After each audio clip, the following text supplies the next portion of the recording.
All information in this program is known to be accurate at the time of recording. Any commentary by the host is for discussion purposes only. Anyone labeled a person of interest by the host or family has not been charged with a crime. All suspects charged with crimes related or unrelated to a case covered are innocent until proven guilty in a court of law.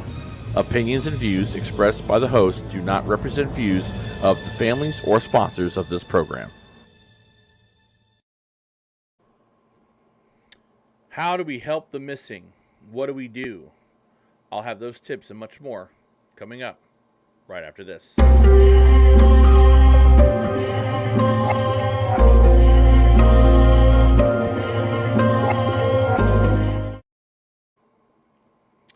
Good evening. I'm Steve Stone, executive producer of Grim Media and host of the Grim Truth Podcast. Thank you for joining me tonight. I was doing the podcast last night, and as it happens, I get cases sent to me all the time, and we have a process that we use where we send folks that want us to cover their cases, and we never turn any family down. I want to preface by saying that. And when we get these cases, we intake them.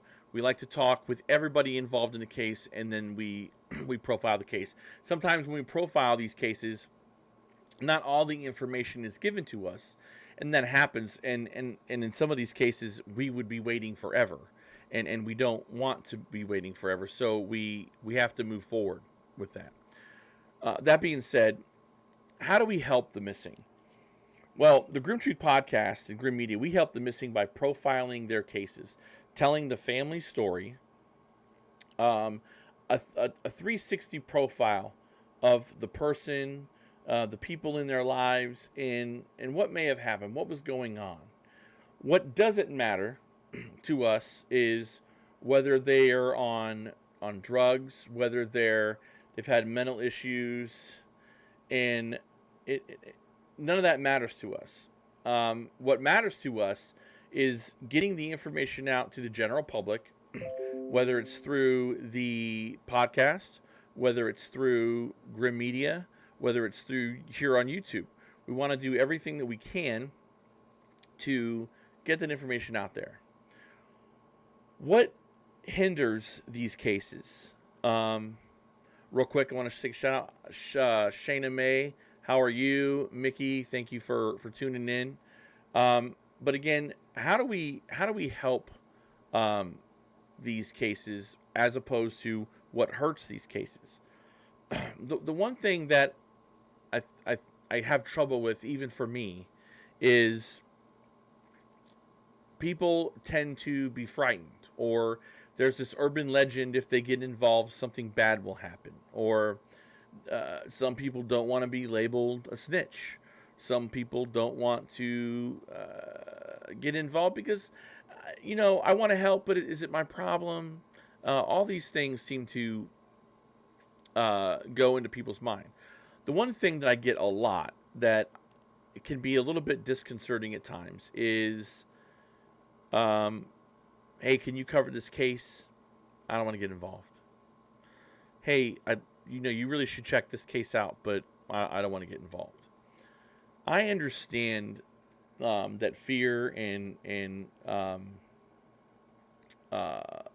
trepidation comes into the mix, and it's hard for people to fully understand or comprehend what helping somebody means.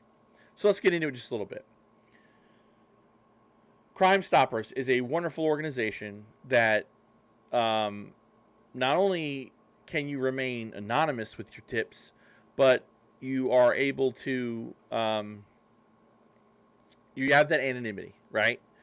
And you don't have to call the detective and say, hi, my name's Bob Smith. I was there when I saw so-and-so get thrown into a van. You don't have to do that. You don't have to get on my podcast and tell me everything you know. You don't have to do that. There are ways that we can protect your identity, and we've done a great job. We have a great track record of not only trust, but with making sure that people aren't, outed, because if we don't have trust, people won't continually come to us with that. So we get all that. But Crime Stoppers is a great way for you to say what you know, leave your tip, and that's it. Are there occasions where that happens? Of course. Uh, there are times when a detective might have a question that maybe you didn't cover, but they're not going to leave you out in the lurch. And the other thing that gets lost in this is every cop is on the take. Every cop is crooked. Every agency is crooked. I've worked in the law enforcement community, and there are great cops. I would say that there are 99% great police officers out there. There's that 1% that are bad. Small towns, is there corruption? Yes, absolutely, there's corruption. But does that mean that everything's going to turn out bad if you don't help? No, that's absolutely not the case. And at the end of the day, what's frustrating is families that don't get that help. In a minute, I'm going to play a clip that I played on the podcast. If you haven't listened to episode 19 of the Grim Truth podcast, I urge you to. We discussed the case of a nice, wonderful man. His name is Wolf. And he went missing in Louisiana. And Michael Hawley Jr., we did the second episode. But I'm going to play you a clip in a minute. And I want you to think for 1 minute. I don't care how many people are watching or how many people watch later. But I really want you to think about how this person's feeling. And imagine that 10,000 fold across the country, across the world. I'm going to play this clip for you. And I want you to just soak it in for a moment and understand that this is happening all across the world right now, all across this country. And there are people that are just waiting for answers. With his mother. It's going on 7 years now, and Michael hasn't contacted nobody. I fear that my son is dead. And I need to know what happened to my son. That was Michael Hawley Jr.'s mom. Tragically, she passed away without ever knowing what happened to her son. As a God-fearing person, I believe that she's in heaven and she's probably with her son. But at the time, she didn't know. Right? How she doesn't know. She's begging for help. She's crying for help. She's pleading for help. There are people out here today, right now, that might not be watching this video, that might be attached to a Facebook group that is attached to us or another group, whether it's in Grenada, Mississippi, whether it's in Taylor, Detroit, whether it's Caddo Parish, Louisiana. Somebody out there that knows what's going on in these cases aren't saying anything. And just like that mom, she had no idea what was wrong with her son, what happened to him, and she feared the worst. Yet there are people out there that can stand up and say, hey, now the wonderful news is that somebody did come forward in Michael Hawley's case just a few weeks ago, and they're working on getting in touch with law enforcement. But at the end of the day, more people need to come forward and say what they know. It's not... You kind of have to think about not just you, and I'm not saying that if you don't get involved that you're a selfish individual. That's not what I'm saying. But you have to put yourself in the shoes of the person like Michael Hawley's mom, where she had no clue what was going on. She had no clue where her son was. And she died not knowing where her son was. And that's the tragedy of it. One of the main questions for people is, when they get involved is, I don't know what I don't know what to do, or what's the breakage? What's going to be the likelihood that I'm going to get end up missing myself? Those are great questions, and it's okay to have those questions. It's okay to be scared, but you have to look inward for the courage. You have to look inward for the your inner conscience. Say what's right. What would be right here? Do I need to pray on it? Of course, absolutely. But again, I don't want to beat up on people that are timid and not coming forward. But I think that there needs to be more people that come forward and say what they know, because there are cases that are 21 years old, 20 years old, 14 years old that have no updates whatsoever, no leads, no nothing. And that's hard. So we understand that it's tough for some people. We don't live in some of the neighborhoods. We totally get that. I understand that. I used to work in some of the worst neighborhoods that, when we called for backup, you needed 5, 6, 7 law enforcement officers to back you up. We understand that too. But it's, what if it is your loved one? What if it is your family member, somebody you're going to want to help. You're going to want somebody to speak up. I wanted to briefly run through, I did some research, obviously, before I went on, and I wanted to find out people wonder what happens to witnesses, right? What are the odds that something happens to a witness that comes forward? Let's say, for instance, that you are afraid to come forward, or you don't know if you should because you're worried about something. Well, we did some hunting for statistics with the Department of Justice. Witness intimidation is pretty much what they call it. And how does it happen? Well, these were the 3 main constructs of witness intimidation that happen, and what it consists of. And it's the main issues with witness intimidation, how witnesses or how witnesses are intimidated and so forth. First one, previous contact with the defendant. So that means that if you knew the person that took Bob Smith was shoved in a van and they took off, and Bob Smith was found deceased. Bob Smith was taken by John Doe, and we have to go to court. If you were friends with the suspect, then witness intimidation, is it possible because you had previously contact with a defendant? It's possible and probable, yes. But those are one of 3 reasons that witness intimidation happens, or where people are, don't testify, or else, everybody. If I could just go back real quick, everybody thinks that it's a mob movie, right? They automatically think the worst scenario. Well, if I testify against him, something's going to happen to me, or if I say something, something's going to happen to me. This isn't Hollywood, ladies and gentlemen, and witness intimidation is a thing.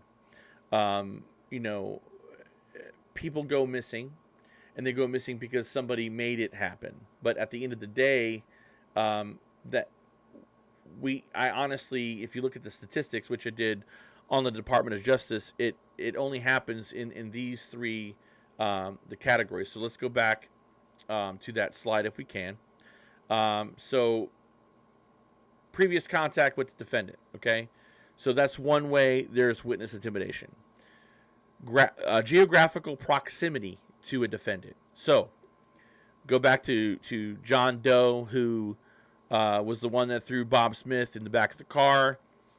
Now, if this guy's in jail, there's no geographical proximity because he's locked up behind bars. He's not going anywhere. So if it's one guy that is locked up and he's on trial for murder because he kidnapped somebody and then they're on trial, well, you don't have to worry about geographical proximity because he's in jail and you're not, and you're running around. The likelihood, again, going back to it being this isn't Hollywood, the likelihood that this guy is going to have something happen to you, we're talking about, like, is this a drug ring? Is it are you testifying against a mafia mafia persona type? You know, there are reasons for people to be concerned, but I'm also trying to explain why reasons you don't need to be concerned. So going back to this, so previous contact with defendant and geographical proximity to the individual whom you're testifying against. Again, so if John Doe is locked up on charges for murder and kidnapping, and you're not, it is highly unlikely that anything's going to happen to you. And besides, if you have remained anonymous and you've given an anonymous tip, none of these apply. This does not apply to you. You are safe. You are insulated, would be a good word to use. So this is a positive. These are all positive things that can help your mindset. We want to help. We want to educate people, you know, and get them to understand that it is scary to know a thing and not know how to say it, to know that something happened to someone and not know how to come forward with it. And that's why I wanted to make this video today, to educate everyone out there on how we can help the missing, and what do we really need to worry about this, and what are the urban legends, and then the facts. So let's go back to that slide. Okay. So previous contact with defendant, we discussed geographical proximity and cultural vulnerability. Now, cultural vulnerability is kind of like, are you an elderly person, a child, or illegal immigrants? Now, according to the United States Department of Justice, in the report I read this evening, cultural vulnerability means that a witness that is in one of these demographics, elderly, they're easily intimidated, right? And then you have children. Children can be easily intimidated. They can be threatened, just like the elderly. And then, of course, the third demographic, which was largely discussed, I think more discussed than anything else, was the illegal immigrants. Illegal immigrants are in that high demographic of people that if they see something and they say something, and again, understand when I'm talking about witness intimidation here, I'm talking about, you know, a group of people, you know, a large entity, whether it's a mafia hitman who's facing RICO charges and murder charges, and he's got people on the outside that can take care of it. And then, of course, you've got street gangs like the Latin Kings, MS-13, these other entities out there that engage in sex trafficking, drug trafficking. And yes, that is a real thing. And, you know, they are number one if you were looking at these three things here. If they're out on the street and you're identified as a witness, yes, it's a possibility. But these are the rarest of the cases. I can talk about a case right now. Let's discuss Linda Barnett case real quick. And the boyfriend has been a person of interest. Law enforcement has now come off of that and said that they're not a person of interest.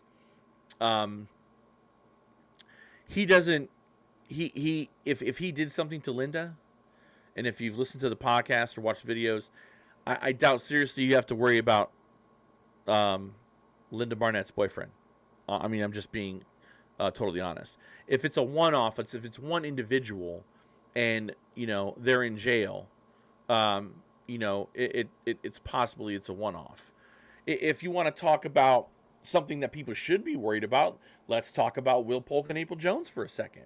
Okay, The big issue about their case, and there are people that are out right now that haven't been locked up, of course, and we've talked that ad nauseum, right? And that family is concerned about blowback, but there's such a large spotlight on that. If anybody so much as sneezes, you're gonna know who did it, right? So think about that. Media attention on a case. That's why it's such a good thing. Media attention on a case. If anybody just so much as sneezes, or a hair on somebody's head gets misplaced, you're going to know who the suspects are right away. So, and I use that as an example because if Tina Jones witnessed something happen to, let's say, the example I was using, Bob Smith getting thrown in the truck, and John Doe did it, and John had a friend named Hank, and Hank didn't get put in the slammer. He didn't get charged. Can Hank, go and mess with Tina? Sure, they can intimidate, but guess what? There's so much scrutiny that they know about this Hank guy. If Hank so much as sneezes, they're going to know where to go. So the odds of this happening, of these three happening, are slim to none. I mean, previous contact with defendant, if you know the guy, if we're talking about the law for a moment, and there's so many law shows on the television, procedural shows. I mean, pretty much everybody, we could be a layman lawyer or a layman investigator if we wanted to, but if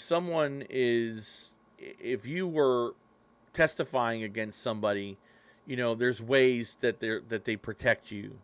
But we're not even honestly, we're not even discussing that at this point. We're discussing the I'm sorry, I'm reading the comments here.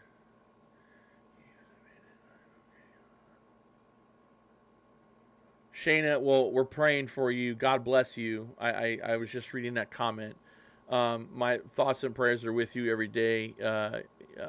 We definitely send a prayer out to you for your mom. And God bless. Thank you for tuning in. So, again, people need to step up. And I'm not saying that to be critical. I'm not saying that to be hard-nosed. I'm just saying that it's important for people to help. I mean, if you go back and look at Michael Hawley's mom, and for those that you guys probably weren't on there. I'm going to play this clip again. I'm getting the point across that people need to do more. There are people out there that there are cases out there that can be solved if people come forward. So let me play this clip one more time, because we've got a couple more people on than we had when I played it originally. This is Michael Hawley Jr.'s mom at a press conference 7 years ago, right before she passed away. With his mother. It's going on 7 years now, and Michael hasn't contacted nobody. I fear that my son is dead, and I need to know what happened to my son. So, imagine that. Like that could be any one of us up there begging for help. And Tracy, unfortunately Tracy passed away, and she didn't get that help. She didn't know. I believe that she knows now, because she's passed away and she's with the Lord. But but imagine not knowing. Imagine not having a clue where your loved one is, and you're begging and you're pleading for help over and over again. We can do better, folks. We can do better. Every time I take on a case, I profile the case, I dig, I look for that one person, to get just that one person that's going to give us the information that's needed to solve a case, to get the authorities to pay attention. You know, I think back to the Andrew Deweese case. You know, I worked that case for 5 months, hardcore, and just you got to run around. It was misdirection, misdirection, misdirection, and I got one person to stand up and be brave against a lot of odds, folks. Against a lot of odds. We're talking this witness. There's a possibility that this witness could have some witness intimidation. You know, it's quite possible. But she stood up and she did the right thing. And it helps to know that, you know, there are brave people out there. There's a lot of brave people out there. There's a lot of brave people out there that don't know where to go or how to do it. I can tell you right now, if anybody out there has a missing person or knows of a missing person, or you have answers, or you have questions, or you have answers, that you have the ability to give us the answers that these families are looking for, I'll help you. I will definitely help you. You know, the good thing about doing this is that we network. I've built up great relationships with law enforcement, and I know you see me all the time, and you think to yourself, man, you know, Steve's beating on the cops. I'm really not. I think that at the end of the day, law enforcement there needs to be better training. There needs to be better bedside manner, for lack of a better term. There needs to be more attention paid to the parents and the family members, and listen to them. You know, it's okay to take the law enforcement bravado and step it back a little bit, and just instead of having that at the forefront, take a step back, open your eyes, open your heart, open your mind, and so many cases can be solved that way. And at the end of the day, it doesn't hurt. But this whole video today was how we can help people, how we can help people that are missing come forward. We support them by sharing their flyers. We support them by commenting on their videos, posting, you know, other videos and other people's flyers and all that stuff. But how else can we help them? By coming forward, being brave. I don't like to have to call certain people out when I know they know something. Like, I don't like doing that. I really don't. There's the compassionate side of me that says I want to put myself in that person's shoes. But somebody knows something. Cody Penny is a prime example. Cody Penny, if you're familiar with the Christopher Sanders case, Cody Penny is Chris's cousin. And I have a hard time believing that he doesn't know what happened to Chris. And I don't care how many times a person tells me, "Oh, you're not a cop." You know, you didn't talk to the cops either, dude. You didn't talk to the cops. You weren't interviewed, because when Chris Sanders' case came out, they weren't looking for a missing person. It was a welfare check gone bad. And, you know, people like Cody, who when they don't want to come forward and they're being aggressive, it doesn't look good. It's not a good look. It's not look good for the families. It's not a good look. I'm not a cop. You're right. I'm not. But I am trying to find the truth. I heard this saying twice today. If it's the truth never changes. Right? The truth never changes. The only thing that changes are the lies that are being told. And I know we kind of got sidetracked from my main point, but the truth always stays the same. And we need more people coming on board to tell the truth and to do what's right and to relieve these families of this hell and torment that they live every day. They don't sleep, they don't eat, they don't take care of themselves. I talked to Tyquan Smith Sims' mother this week. We did the interview on the YouTube channel that we played on the weekly remind. She's a mess. She's a mess because she's trying to be strong for her children and trying to be strong for herself, but she's not. She's having a hard time, and you have to have a cohesive unit to carry all that weight, all that heavy lifting, all that emotional baggage, and even if it's the witnesses not coming forward, it's the cops coming forward and doing their job. It's law enforcement saying, you know what, this is a bum deal. I'm going to help this family out. I always keep going back, and I'm sure he doesn't like it when I do it, but it goes back to the investigator in Will Polk and April Jones case, Cody Burrow, that he on his time off followed the case, worked the case, and he was the one that broke that case. He did the job. He listened to a family member. That's what it's supposed to be. He went out and did the following up and did the checking of the leads. That was him. So we need more cops like that. We need more advocates like Heather Escalante and Karen Knuckles Phillips, Scarlett Campbell, and we need more people to come forward and say enough is enough. I'm going to say what I know. I'm not afraid. I'm not afraid anymore. That's what we need. Because the longer the fear gets in the way, these cases are going to continue they're just going to continue. And it's going to be a never-ending cycle.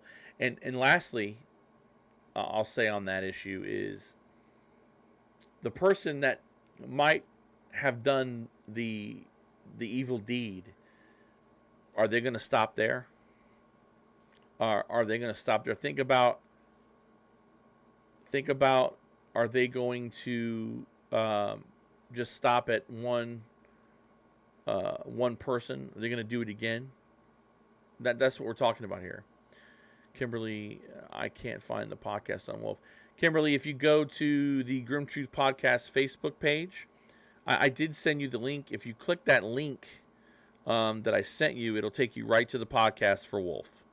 That should be able to, and if that doesn't work, let me know, and I'll send you the direct RSS feed, which is the feed to my publisher, and you should be able to just click that message I sent you on Messenger last night, and you should be able to just play the podcast right from there.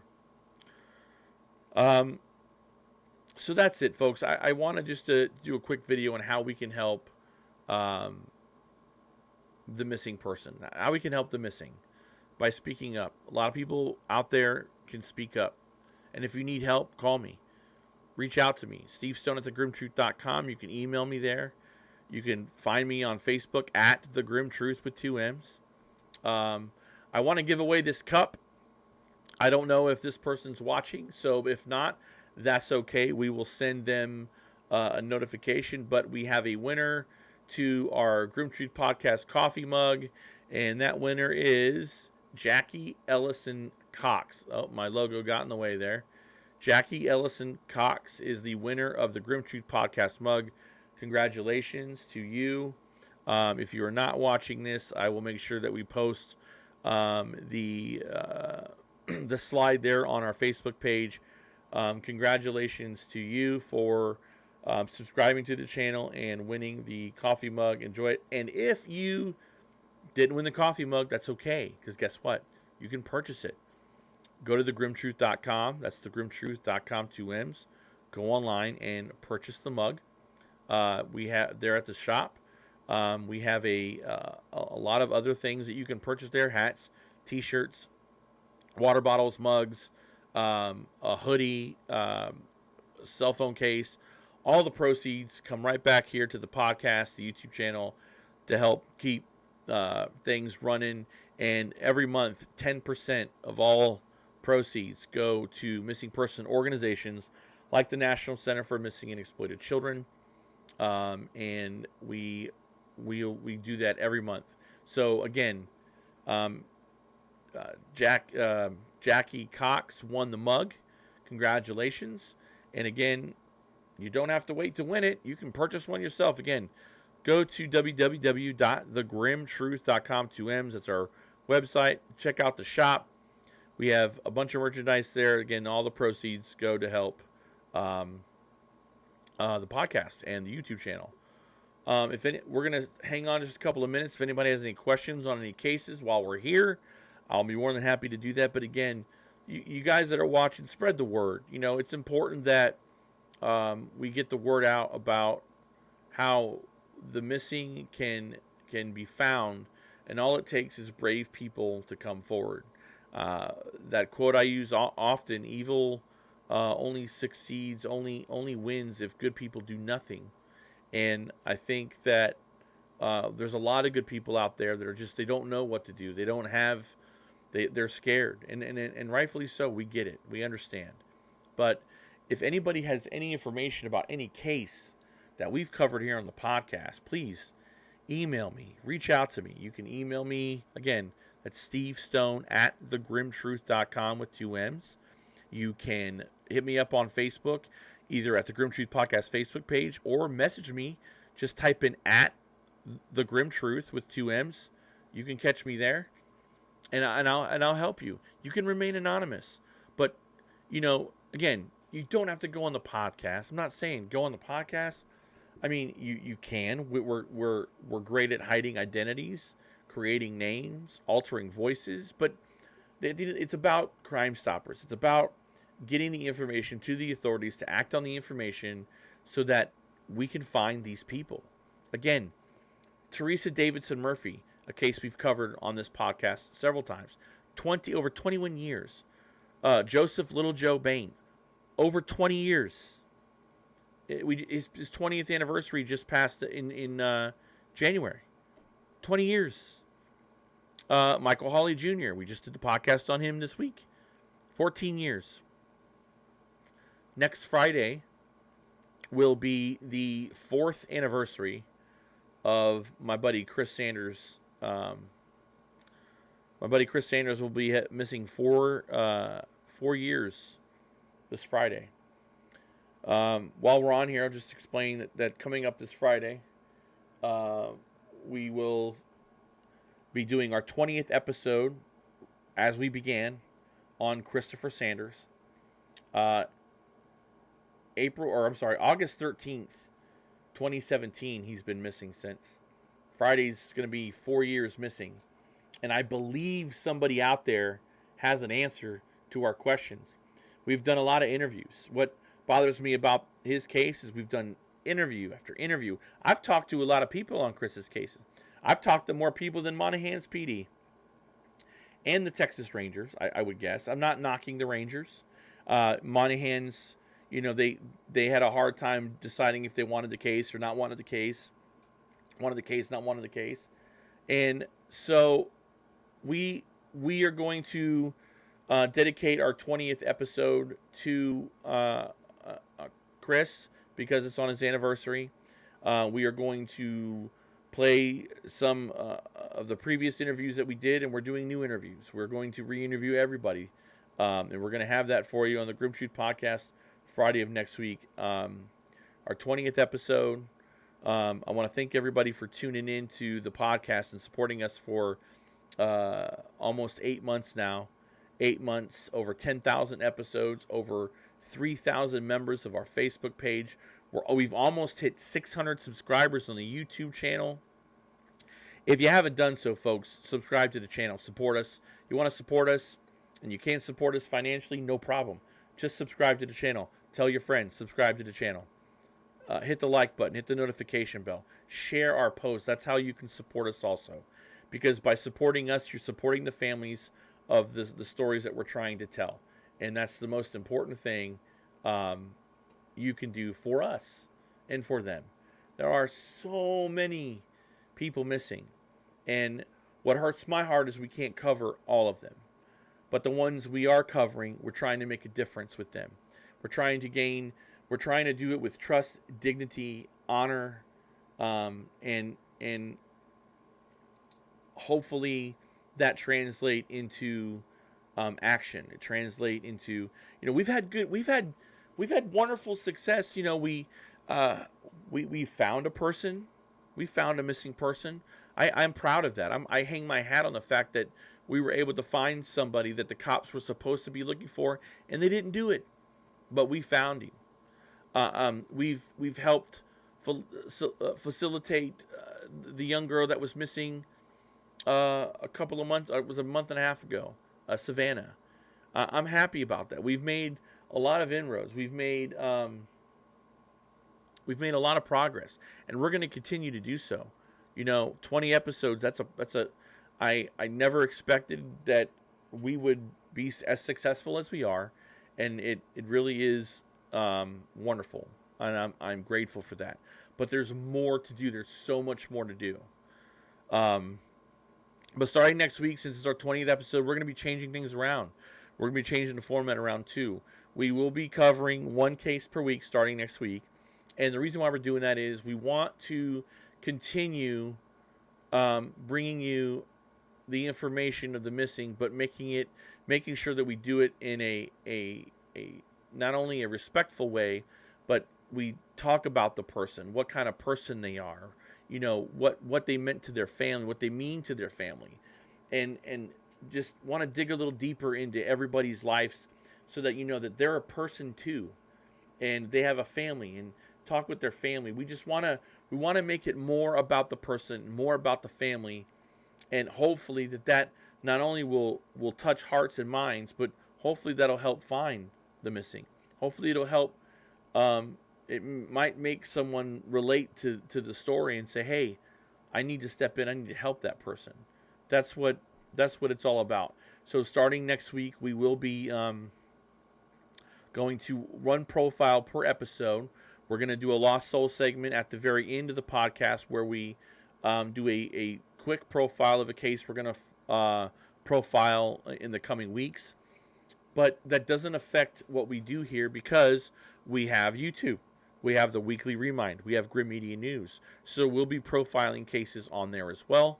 And, the podcast is kind of the flagship of what we do, but it's not everything we do. So it doesn't restrict us by going to just one profile, but we want to make sure that we touch on the people, the families, the relationships, the things that make these people who they are to their families and makes them important. And we want to bring that to the listeners. We want to bring it to the followers, to the people, and hopefully we can resonate with everyone in a way that helps us help them, bring them home. Thank you so very much for tuning in and listening to me rant about helping the missing. This is a passion of mine. Listen, I couldn't see myself doing anything else, now in my life, being a kind of like a part-time stay-at-home dad, because I'm running a business. This is running a business, and my business is the missing. That's my business. What's that old adage? They say that if you enjoy what you're doing, you'll never work a day in your life, and that's true. When I do this, this isn't work for me. This is a passion. This is being an ear for those who need someone to listen, being a voice for the voiceless, and making sure that the media has coverage here on the Grim Truth Podcast YouTube channel, on the Grim Truth Podcast, on our Facebook page.